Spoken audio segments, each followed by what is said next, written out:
L'Anneau d'Or. L'Anneau d'Or est un espace situé au nord-est de Moscou, entre la Volga et la Kliazma, et délimité par d'anciennes cités princières telles que Yaroslav, Kostroma, Rostov-Veliki, Sergeïv Posad, Souzdal, Vladimir. L'Anneau d'Or est une poche de terre noire particulièrement fertile, appelée Opolier, ce qui veut dire champ en russe. Elle a joué un rôle considérable dans le développement économique de la Russie.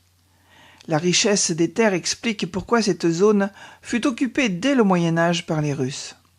Outre cet atout, sa position géographique sur les routes fluviales lui conféra très tôt une position géographique et stratégique de première importance.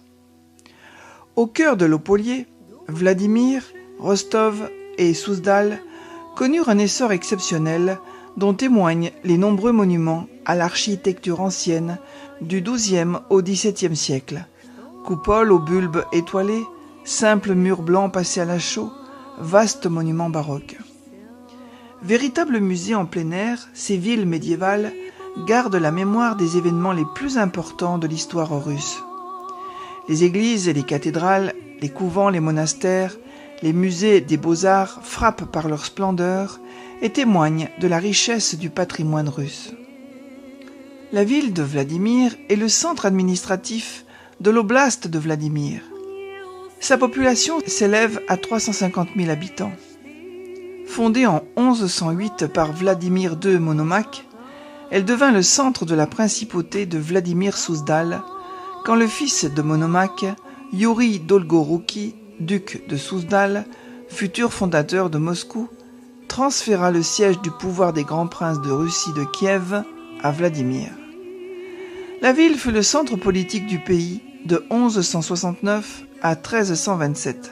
Ce fut alors l'âge d'or de la ville jusqu'à l'invasion tatare.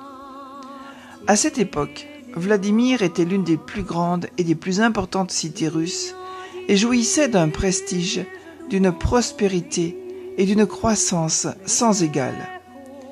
Le fils de Youri, Andreï Bogolyubski, et surtout son petit-fils, Vsevolod III Vladimirsky, renforcèrent le statut politique de la ville en faisant de Vladimir le centre de l'Église orthodoxe russe. Sous le règne d'André Bogolyubski est construite la cathédrale de l'Assomption en 1158 qui devait rivaliser avec Kiev grâce aux artistes byzantins invités. La ville de Souzdal est une ville de l'oblast de Vladimir. Elle est le centre administratif du raïon de Souzdal. Sa population est de 10 500 habitants. La ville apparaît pour la première fois dans l'histoire en 1024. Elle fut pendant plusieurs centaines d'années la capitale de plusieurs principautés russes.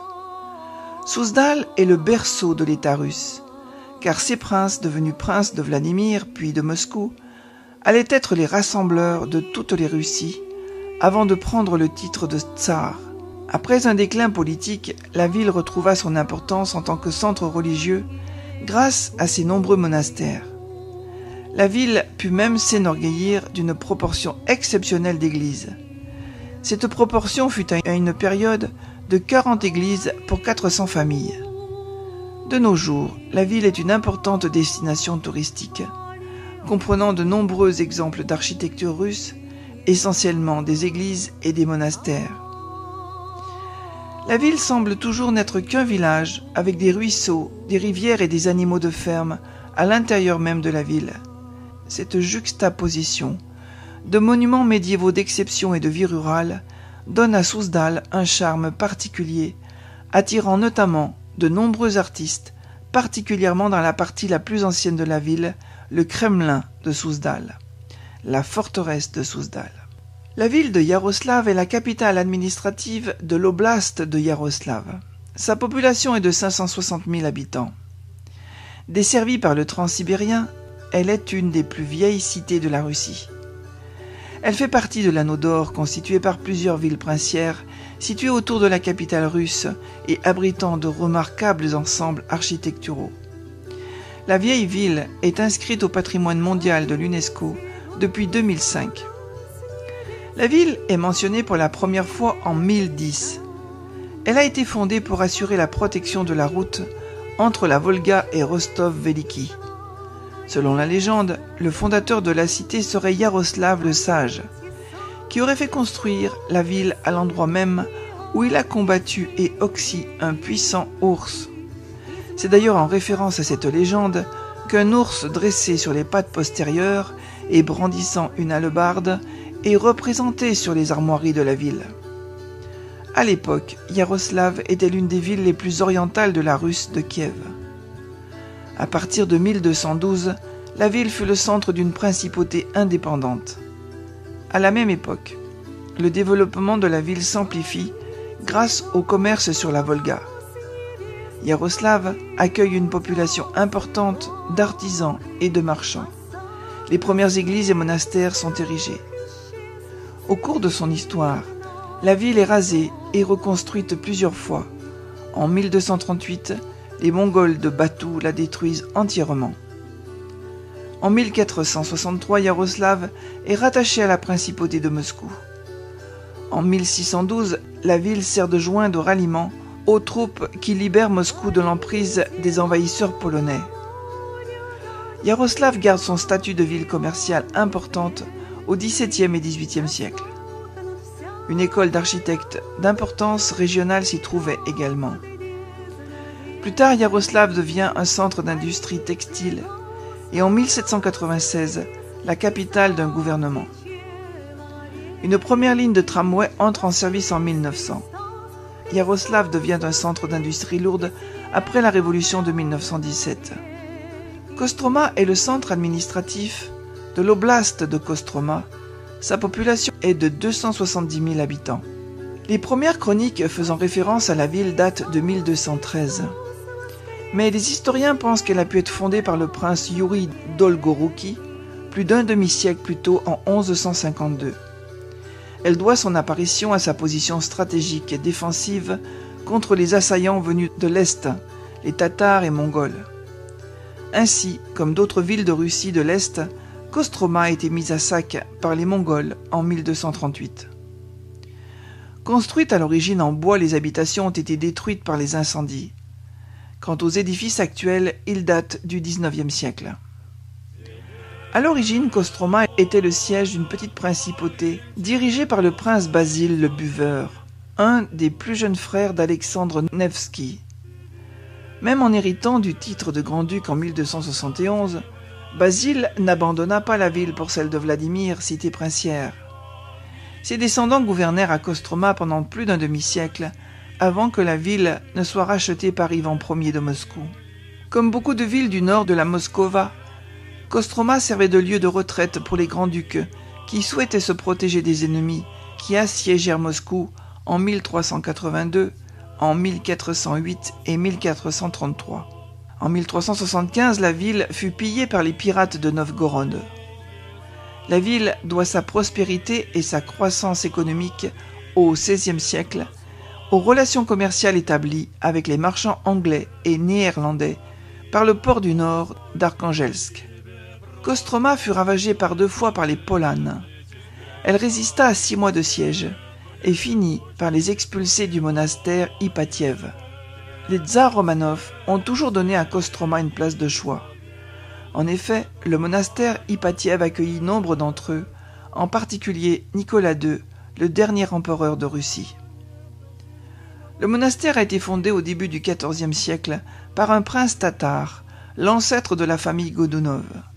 Les tsars Romanov ont reconstruit la cathédrale de la Trinité en 1652. Kostroma fut ravagée par un grand incendie en 1773. Par la suite, la ville fut reconstruite avec des rues qui convergent de façon radiale vers un même point à proximité du fleuve. D'après une légende, on dit que l'impératrice Catherine laissa tomber son éventail sur la carte de la ville et qu'elle demanda aux architectes de suivre son dessin. On trouve encore des vestiges urbanistiques préservés datant du XVIIIe siècle. La ville de Rostov est l'une des plus anciennes de Russie. C'est un important centre touristique de l'Anneau d'Or et sa population s'élève à 31 000 habitants. Elle est située sur le bord du lac Nero, à 57 km au sud-ouest de Iaroslavl et à 194 km au nord-est de Moscou. La région de Rostov était occupée par l'ethnie finnoise, aujourd'hui éteinte, des Mériens. Elle fut colonisée très anciennement par les Slaves. Le territoire ne fut cependant pas christianisé en profondeur sous Vladimir Ier, malgré les affirmations des chroniques russes. Sous Vladimir Monomaque, le grand prince déplaça en 1093 la capitale de la principauté de Vladimir Souzdal de Rostov à Souzdal. La ville de Sergueï Posad est surtout connue pour son monastère orthodoxe, la Laure de la Trinité Saint-Serge et la cathédrale de la Trinité. Sa population s'élève à 108 000 habitants. Le monastère est considéré comme le cœur de l'orthodoxie russe, car il a été fondé au XIVe siècle par saint Serge de Radonej, saint patron de la Russie. Au XVe siècle, l'endroit acquiert véritablement son statut de Laure, puis au XVIe siècle, Ivan le Terrible le dote d'un ensemble grandiose de bâtiments et d'églises. Saint Serge de Radonej vivait au XIVe siècle dans cet endroit, et c'est là qu'il bénit en 1380 le prince Dmitri Donskoï, à la veille de la bataille de Koulikovo, qui fut la première victoire majeure sur les Tatars après 150 ans de domination. Les plus grands peintres iconographes de la Russie médiévale, Andrei Roublev et Danil Tcherny, furent invités à décorer la cathédrale. Le monastère était une redoutable forteresse qui résista 16 mois aux armées polonaises et lituaniennes au début du XVIe siècle. Il a également joué un grand rôle culturel, notamment en raison de l'école de copie et de miniature fondée au XVe siècle. Mais en 1930, le monastère perdra 2 de ses plus grands trésors, l'icône de la Trinité d'Andrei Roublev, transférée à la galerie Tretiakov à Moscou, ainsi que les cloches du beffroi de la Trinité qui sont détruites. Le monastère, un des plus anciens de la foi orthodoxe, est un haut lieu de pèlerinage orthodoxe, et en particulier la Sainte Trinité, qui abrite la tombe de Serge de Radonej. Parmi les autres bâtiments du complexe se dresse la cathédrale de l'Assomption, principale église du monastère avec ses 5 dômes, un doré et les 4 autres d'un bleu intense constellés d'étoiles dorées. C'est Ivan le Terrible qui en ordonna la construction en 1559. Au fond du côté nord-ouest se situe la tombe du tsar Boris Godunov. Prière orthodoxe à la Mère de Dieu. Toi, plus vénérable que les chérubins, et plus glorieuse incomparablement que les séraphins, qui sans tache enfanta Dieu le Verbe, toi, véritablement la Mère de Dieu, nous t'exaltons.